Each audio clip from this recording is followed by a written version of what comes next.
bersumpah demi Allah, saya tidak akan pernah bungkam, tidak akan pernah diam selama kedua mata saya masih melihat kesengsaraan rakyat, penderitaan rakyat. Maka selama itu saya Bahar bin Smith demi bangsa, demi rakyat, demi NKRI, demi Pancasila, demi Bhinneka Tunggal Ika, demi NKRI, demi Merah Putih, demi Pancasila, demi Bhinneka Tunggal Ika, demi bangsa, demi rakyat.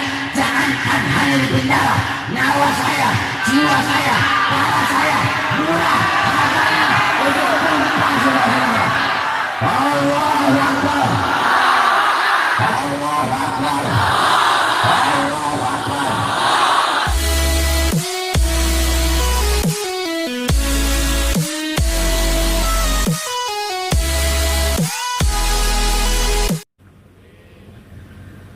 Assalamualaikum warahmatullahi wabarakatuh.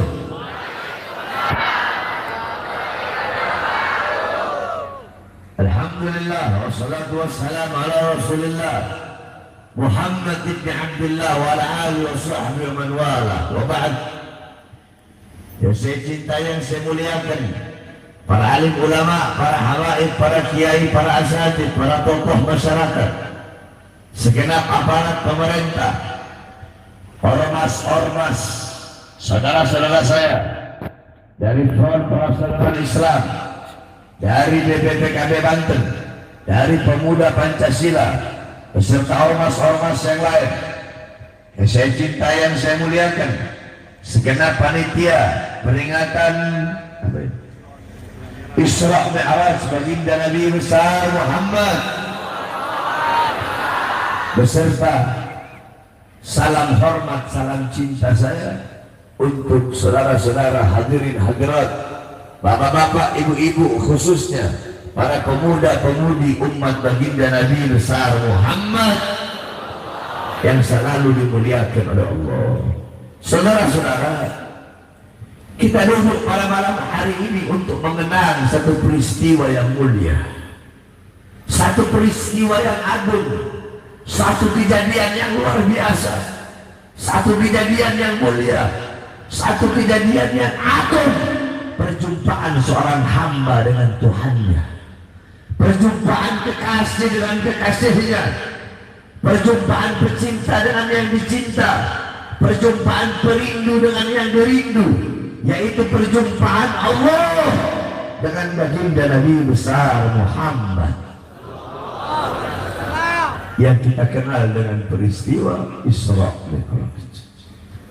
Nah, para ulama-ulama terdahulu, banyak daripada beliau-beliau itu yang ngarang kitab tentang Isra Mi'raj. Sehingga saya kalau menjelaskan Isra Mi'raj itu pasti berdasarkan kitab. Ada marojiknya, ada referensinya, ada dasarnya. Apa saja kitab-kitab yang menjelaskan tentang Isra Mi'raj? Ada kitab namanya As-Siraj Al-Wahhaj fi Hadaigil Mi'raj, karangan Al-Imam Abu Ishaq Muhammad ibn Ibrahim An-Nu'mani Asy-Syafi'i. Yang pertama. Yang kedua, ada kitab Al-Mi'raj, karangan Al-Imam Abdul Karim Al-Qushairi. Ketiga, ada kitab Ar-Risalah fil Mi'raj, karangan Imam Abu Hasan Ali bin Muhammad Al-Lakhmi.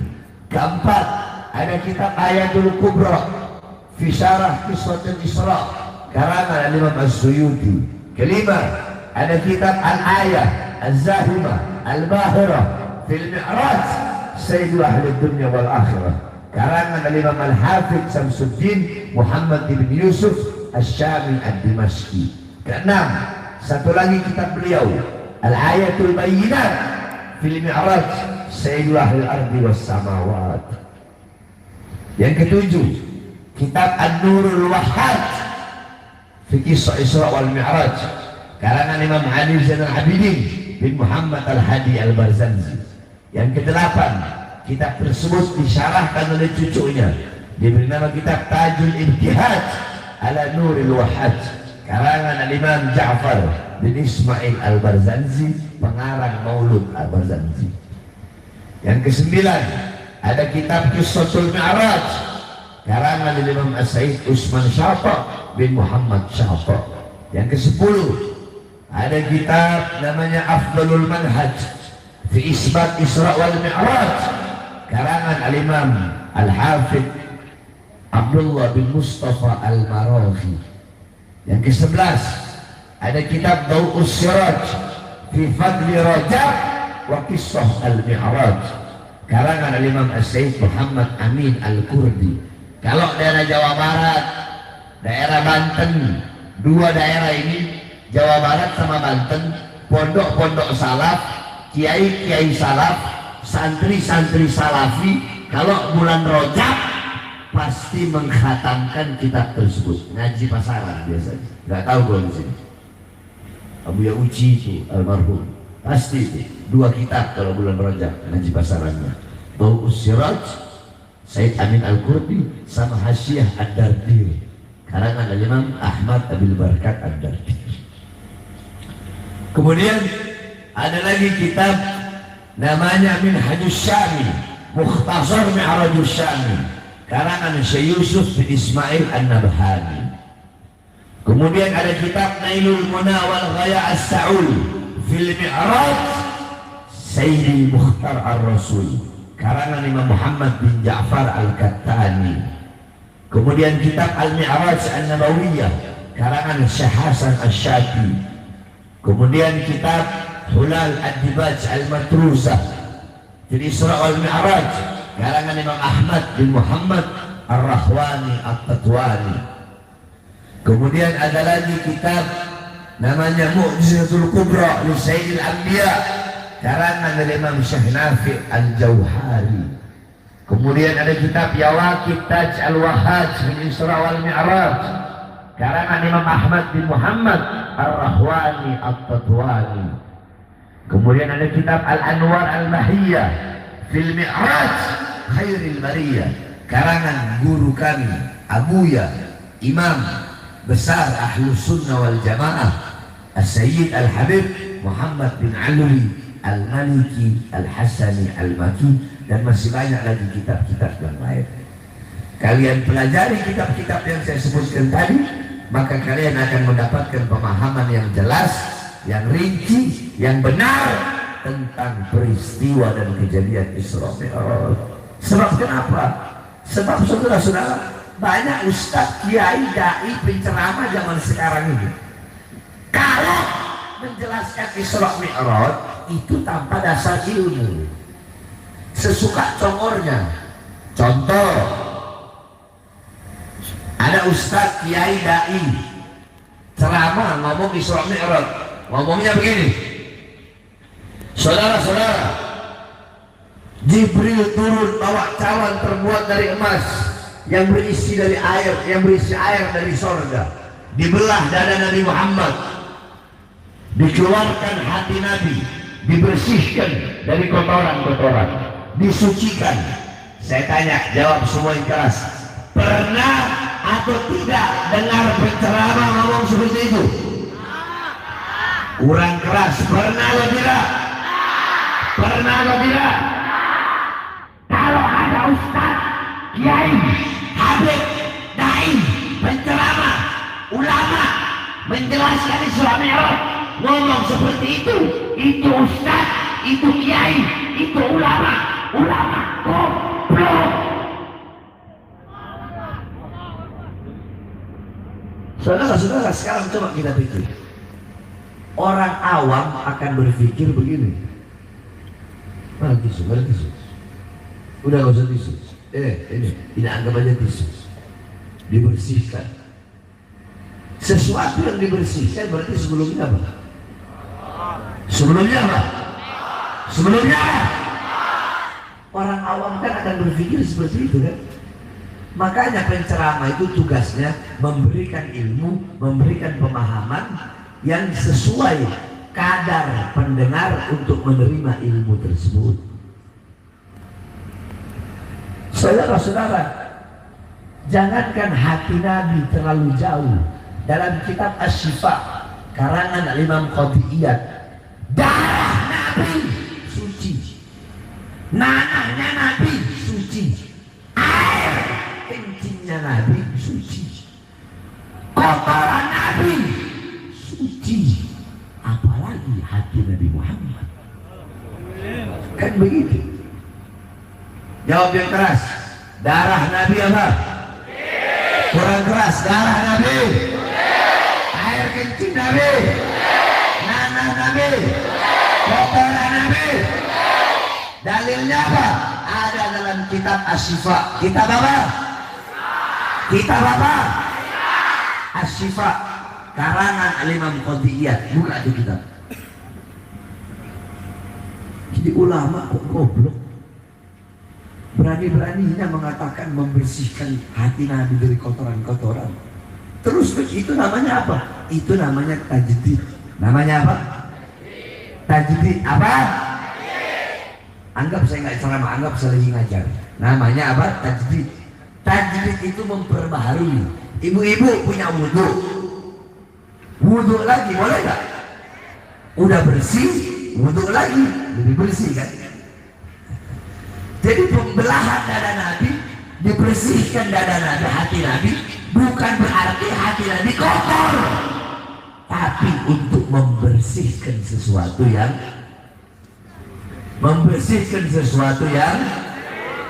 mensucikan sesuatu kotor. Siapa yang ngomong kotor tadi? Membersihkan sesuatu yang mensucikan sesuatu yang suci. Paham? Terus yang dikeluarkan itu apa, Bu? Nah, ini. Yang dikeluarkan dari hati Nabi adalah rahmat, kasih sayang. Loh, kok bisa, Bu? Ya. Nabi Muhammad rahmatan lil alamin. Nabi Muhammad itu rahmat bagi seluruh alam semesta. Bukan hanya sesama Islam saja, bukan hanya sesama manusia saja, bukan hanya sesama makhluk saja, tetapi untuk seluruh alam semesta. Saya tanya, iblis makhluk atau bukan? Orang sini nggak semangat ya. Saya aja yang bolak-balik capek 4 hari nggak tidur tetap semangat. Ini sini mustahil pendengar orang daerah ini. Orang rajin nggak semangat ya, mental kerupuk ya. Hah? Iblis makhluk atau bukan? Makhluk atau bukan? Yang dikeluarkan dari hati Nabi adalah rahmat Nabi Muhammad untuk iblis. Agar apa? Agar tidak ada celah bagi iblis untuk bisa menggoda baginda Nabi besar Muhammad. Paham? Paham? Jelas ya? Jelas ya? Kalau saya mau jelaskan Isra Mi'raj 1 bulan nggak bisa habis. Intinya Isra Mi'raj, Allah undang Nabi Muhammad untuk menerima satu perintah yang mulia, satu perintah yang agung, satu perintah yang suci, satu perintah yang penting, satu perintah yang utama, suatu perintah yang dimana ketika Allah memerintahkan perintah-perintah yang lain cukup melalui Al-Quran. Jawab. Allah perintahkan puasa cukup melalui, Allah perintahkan puasa melalui, perintahkan haji melalui, perintahkan jihad melalui, sedekah melalui. Tapi ketika Allah perintahkan perintah yang satu ini tidak cukup melalui Quran. Allah undang Nabi Muhammad untuk langsung menerima perintah tersebut karena begitu penting dan utamanya perintah tersebut. Contoh kayak saya kalau mau nyuruh, ya, kalau mau nyuruh pengawal-pengawal saya perintah-perintah yang biasa cukup lewat WhatsApp. Lu ke sono, inti ke sana, pergi ke sana, beli ini. Tapi kalau saya mau perintahkan perintah yang penting, ente sekarang datang ke ruangan pribadi menghadap saya, berhadapan langsung. Kan begitu pada umumnya kebanyakan. Iya kan? Iya kan? Nah, perintah yang satu ini langsung Allah undang Nabi Muhammad dalam keadaan sadar, yaqdotan bil jasad wa ruh. Jasadnya, ruhnya sadar, terjaga berjumpa langsung dengan Allah untuk menerima perintah tersebut. Jawab semua yang keras. Apa perintahnya? Apa perintahnya? Apa perintahnya? Apa perintahnya? Sholat. Makanya jaga kau punya sholat, perhatikan kau punya sholat, utamakan kau punya sholat, dahulukan kau punya sholat. As-sholatu ra'sul ibadah. Sholat itu kepalanya ibadah. Ayo kita ngaji bareng-bareng. Semua ikuti saya. Bismillahirrahmanirrahim. As-sholatu ra'sul ibadah. As-sholatu ra'sul ibadah. Baca 3 kali. 1, 2, 3.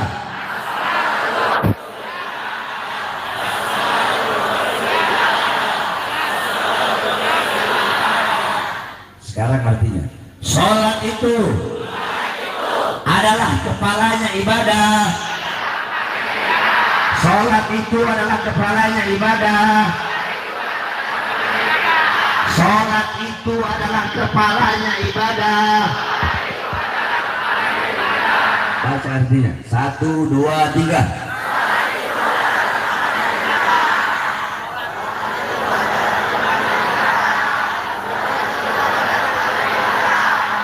Sekarang disambung. As-sholatu ra'sul ibadah. Sholat itu adalah kepalanya ibadah.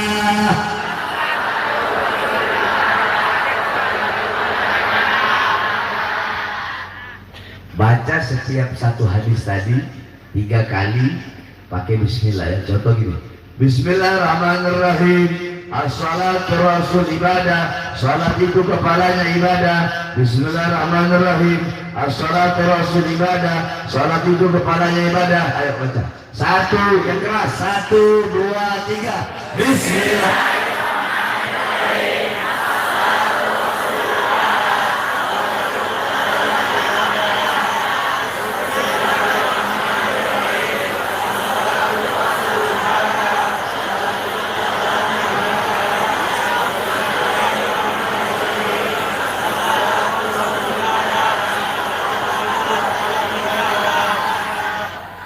Hafal enggak? Langsung hafal enggak? Begitu metode dan cara saya mendidik murid-murid di pesantren, sehingga murid saya di pondok ada yang umur 11 tahun udah hafal 1300 hadis. Jadi as-sholatu rasulillah. Sholat itu kepalanya ibadah. Amal ibadah yang lain itu ekor. Saya tanya, ekor ikut kepala atau kepala ikut ekor? Berarti amal ibadah yang lain mengikuti sholat. Berarti kalau kau punya sholat baik, sholatmu bagus, sholatmu sempurna, maka seluruh amal ibadahmu bakal bagus, bakal baik, bakal sempurna, walaupun amal ibadahmu sedikit. Paham? Tetapi kalau sholatmu rusak, sholatmu bolong-bolong, sholatmu hancur, sholatmu tidak sempurna, maka seluruh amal ibadahmu bakal rusak, bakal hancur, walaupun amal ibadahmu banyak. Sebab kenapa? Tolak ukur yang menentukan baik buruknya ibadah itu adalah sholat. Ikuti saya. Tolak ukur. Yang keras semangat. Tolak ukur yang menentukan baik buruknya ibadah adalah sholat. Paham? Jadi kalau orang sholatnya sempurna, semua ibadahnya bakal sempurna. Kalau orang sholatnya rusak, semua ibadahnya bakal rusak. Sholat yang menentukan bahagia atau susahmu dunia akhirat.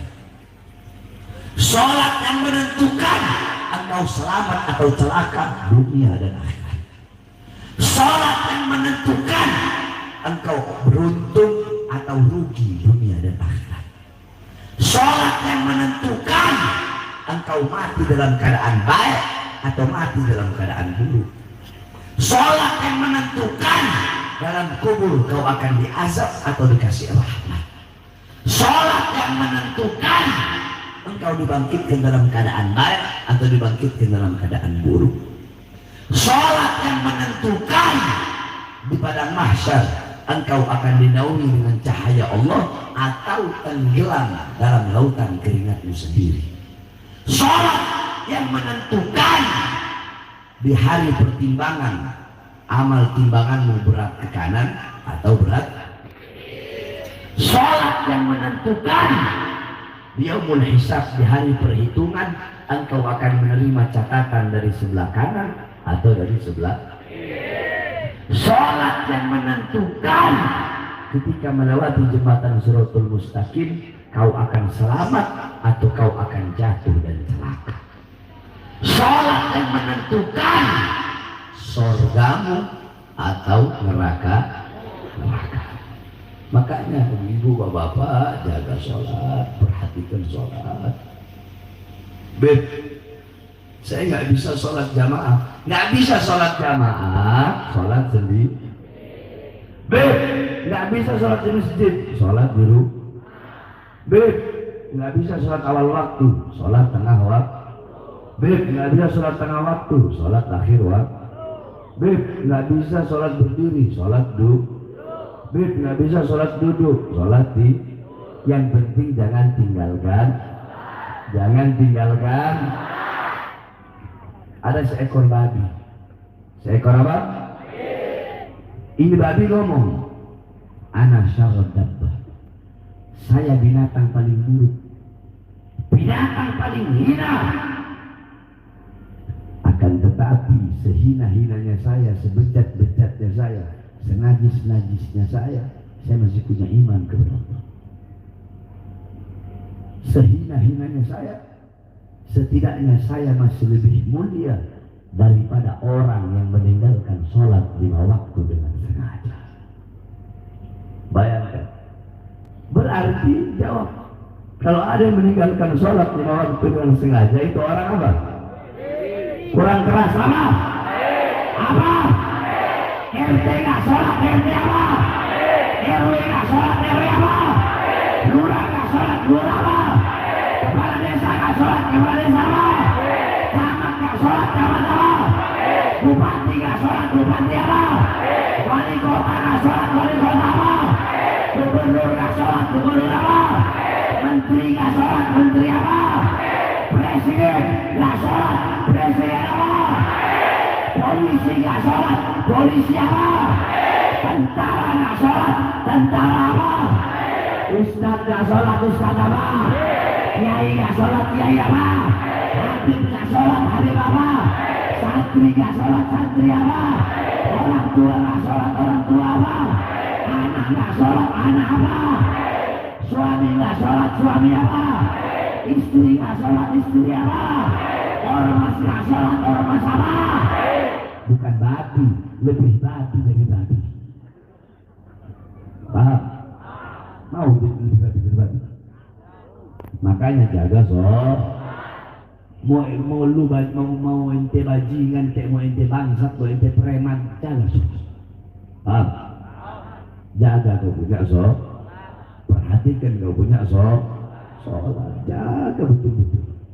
Saudara-saudara, coba kau lihat orang-orang zaman sekarang. Di masjid-masjid, di musola-musola, di surau-surau terdengar hayya 'alas shalah, hayya 'alas shalah. Panggilan Allah, ayo sholat. Kalian yang dagang, tutup dulu dagangannya. Kamu yang punya toko, tutup dulu tokonya. Kalian yang usaha, berhenti dulu usahanya. Kalian yang sibuk dengan urusan dunia, berhenti dulu. Ayo kembali kepada aku, sembah aku, ibadah sesaat saja. Tetapi panggilan Allah hayya 'alas shalah mereka abaikan. Mereka mengabaikan panggilan Allah dan lebih memilih panggilan perutnya.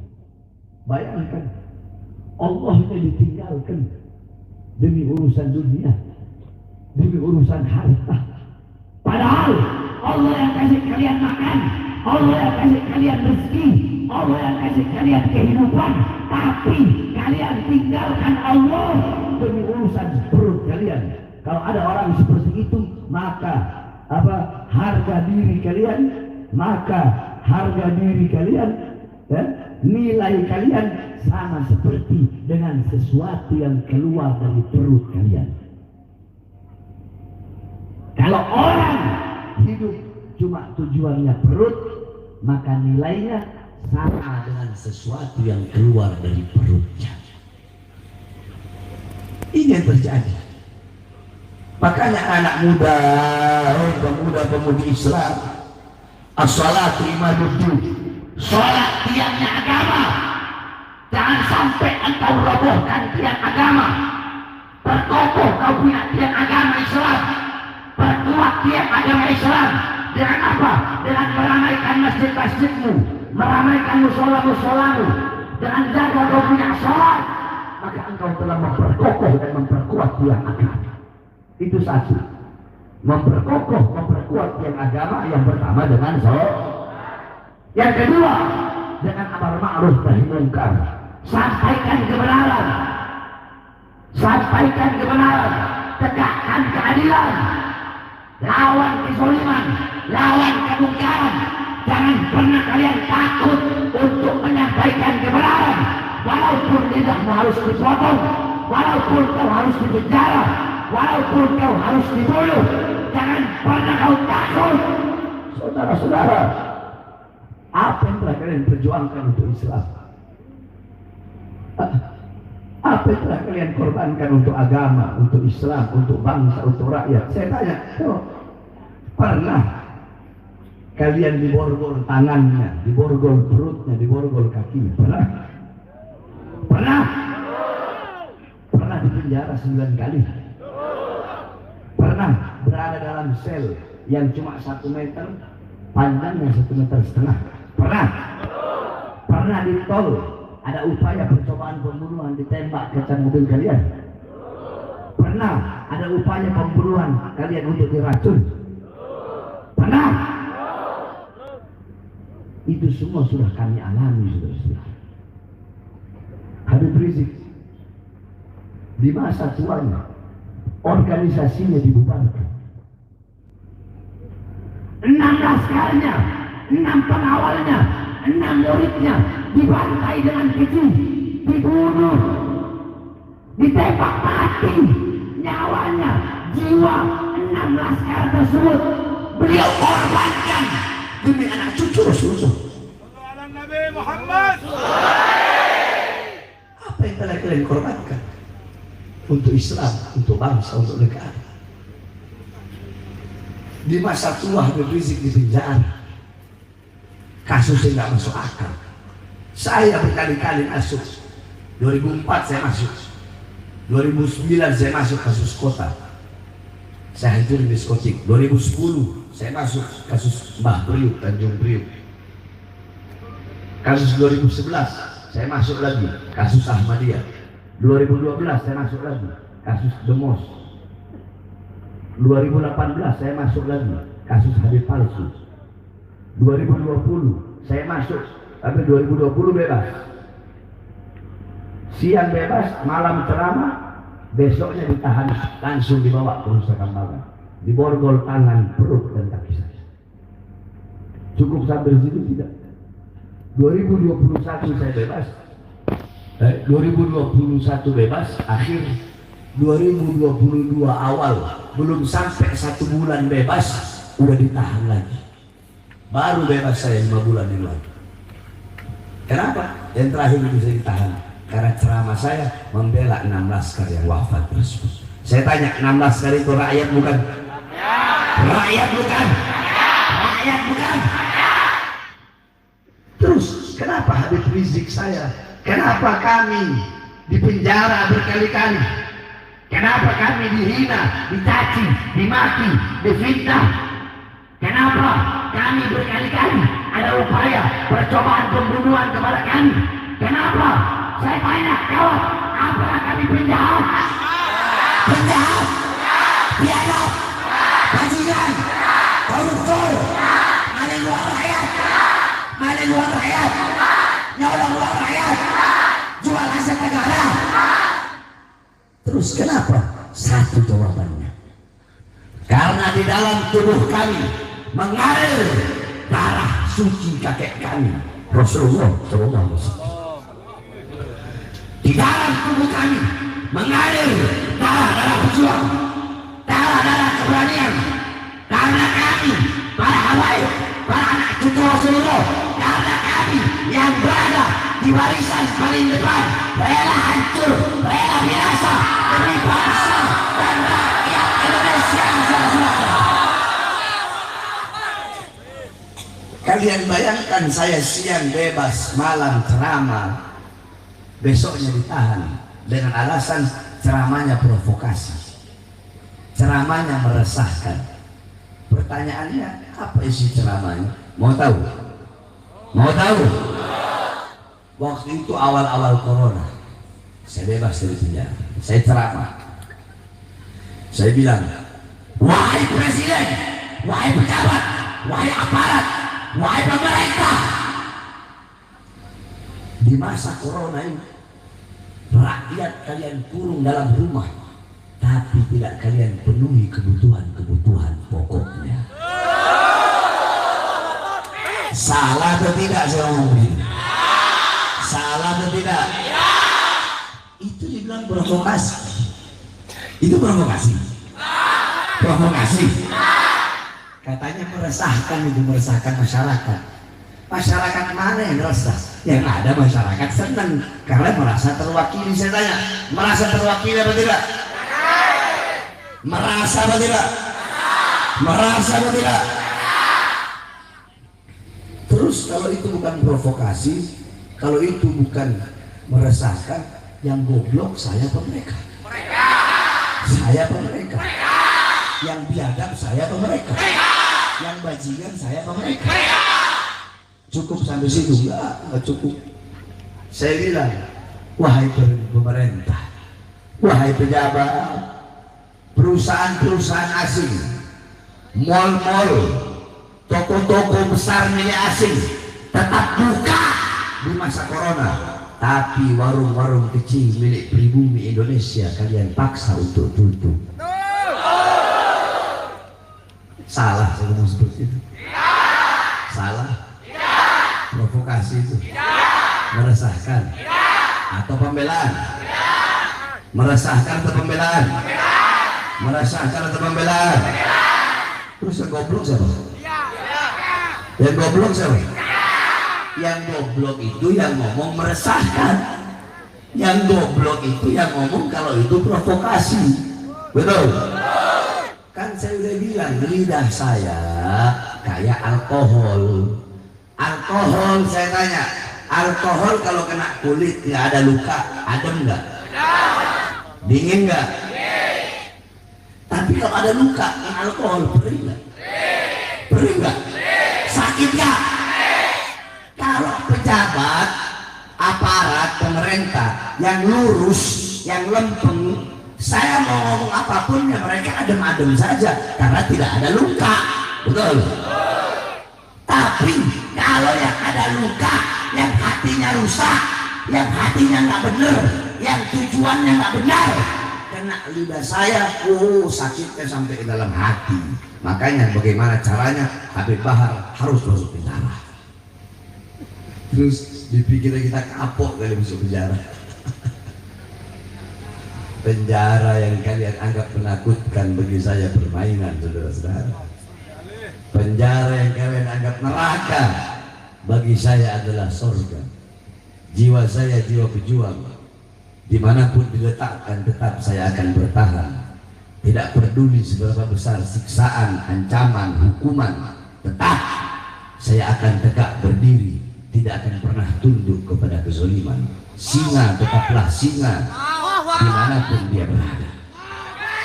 Emas tetaplah emas dimanapun ia diletakkan. Batu hitam tetaplah batu hitam walaupun berada dalam istana, saudara-saudara. Yang ketiga saya sampaikan, wahai pemerintah, Berapa banyak pengangguran anak-anak muda Indonesia yang tidak punya pekerjaan di masa corona. Tapi kenapa di masa corona tenaga kerja asing dari Cina tetap kalian kirim terus ke daerah Morowali, Sulawesi? Salah saya ngomong seperti ini? Salah? Salah? Provokasi? Meresahkan? Meresahkan? Atau pembelaan? Siapa yang saya bela? Siapa yang saya bela? Ada saya bela diri saya sendiri? Ada saya bela keluarga saya? Anak cucu saya? Kelompok saya? Murid saya? Siapa yang saya bela? Siapa yang saya bela? Siapa yang saya bela? Rakyat yang susah, rakyat yang menderita, rakyat yang kelaparan, rakyat yang kehausan, rakyat yang tidak disejahterakan, rakyat yang tidak dimakmurkan, rakyat yang dibohongi, rakyat yang dicurangi. Saudara-saudara, saya bersumpah demi Allah, saya tidak akan pernah bungkam, tidak akan pernah diam selama kedua mata saya masih melihat kesengsaraan rakyat, penderitaan rakyat.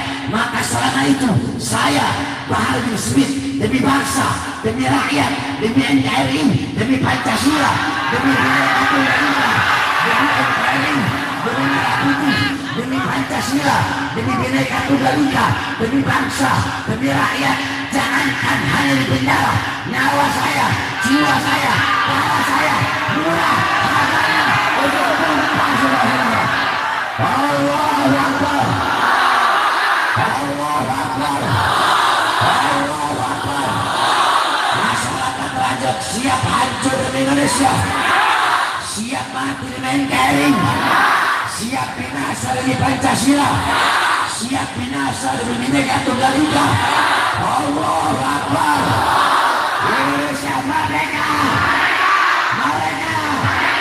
Merdeka.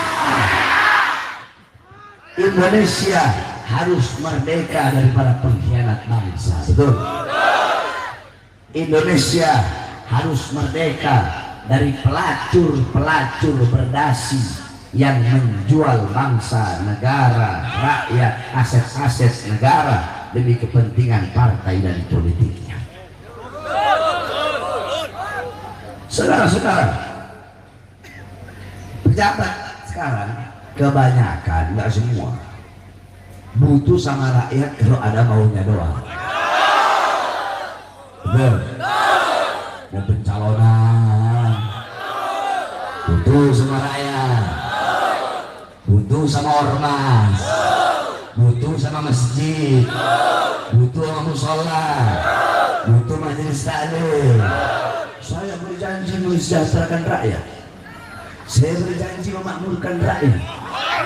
Tetapi setelah jadi, yang makmur bukan rakyat, yang sejahtera bukan rakyat, yang makmur partainya, yang sejahtera politiknya sendiri, kita rakyat Indonesia menjadi budak di negara, di tanah air kita sendiri, saudara. Betul? Makanya saya sampai deh kalian para pejabat, para pemerintah, jangan sombong sama pangkat, jangan sombong sama jabatan. Oh, saya jenderal. Terus kenapa kalau kau jenderal kenapa? Hah? Kenapa? Saya jenderal, sombong sama pangkat. Mau kau jenderal ya? Nggak ada urusan, betul? Sana salah, betul? Saya jenderal, nggak ada urusan. Saudara-saudara, di akhirat itu nggak ada pangkat, nggak ada jabatan, nggak ada tahta, nggak ada kekuasaan. Di akhirat nggak ada Kapolri, nggak ada Panglima, nggak ada presiden. Yang punya pangkat, yang punya jabatan, yang punya kekuasaan, yang raja di akhirat hanya satu. Siapa? Siapa? Siapa? Allah. Makanya kalian harus melayani rakyat. Betul? Saya tanya, gaji mereka dari siapa? Dari siapa? Rumah dinas mereka dari siapa? Mobil dinas mereka dari siapa? Seragam mereka dari siapa? Senjata mereka dari siapa? Gas air mata mereka dari siapa? tapi dipakai buat rakyat misalnya. Mereka dari siapa? Weton ini mereka dari siapa? Dari kami rakyat, keringat rakyat, darah rakyat, air mata rakyat. Maka kalian sebagai pejabat jangan kurang ajar kepada rakyat, jangan semena-mena kepada rakyat, karena kami rakyat yang mengangkat kalian. Kami rakyat adalah ibu kandung kalian. Ketahuilah, di atas presiden ada satu, siapa? Kami, bangsa dan rakyat Indonesia. Allahu Akbar, Allahu Akbar. Hidup rakyat, hidup rakyat, hidup Indonesia, hidup NKRI, hidup Islam. Allahu Akbar. Kita doakan mudah-mudahan para pejabat itu pejabat yang baik, taat, amanah, patuh, tunduk kepada Allah. Amin amin ya rabbal. Tapi alhamdulillah, sekarang setiap saya hadir ceramah itu pasti ada Kapolseknya hadir dan Ramilnya ikut hadir. Di sini kan nggak hadir Kapolsek? Hadir, alhamdulillah. Mudah-mudahan Kapolseknya jadi Kapolres. Saya mengapresiasi bagi anggota kepolisian dan anggota TNI yang hadir di majelis-majelis seperti ini. Nah, orang-orang seperti beliau-beliau itu harus kita doakan naik pangkat. Kenapa? Karena kalau kursi kekuasaan tidak diduduki oleh orang-orang yang baik, maka akan diduduki oleh orang-orang yang jahat. Ya, saya perhatikan setiap saya ceramah, alhamdulillah sekarang dan paginya ada keamanan. Makanya saya berterima kasih Bapak-bapak kepolisian, Bapak-bapak dari TNI yang telah menjaga keamanan acara ini, ormas-ormas PP, BPKB, khususnya Front Persaudaraan Islam yang telah menjaga acara ini, ya, hingga acara aman, damai, tentram. Kita doakan mudah-mudahan negara kita jadi negara yang aman, sentosa, damai, sejahtera. Kita yang Islam disatukan dengan satu, yaitu agama. Saudara-saudara kita di luar Islam, yang Nasrani, yang Katolik, yang Buddha, yang Hindu, walaupun bukan satu agama, tapi kita disatukan dengan satu kesatuan. Apa itu? Negara Kesatuan Republik Indonesia. Betul. Jadi apapun agamanya, apapun rasnya, apapun warna kulitnya, apapun sukunya, kita semua harus bersatu, berjuang sama-sama untuk membela negara yang kita cintai ini, yaitu Negara Kesatuan Republik Indonesia. Sebelum saya tutup,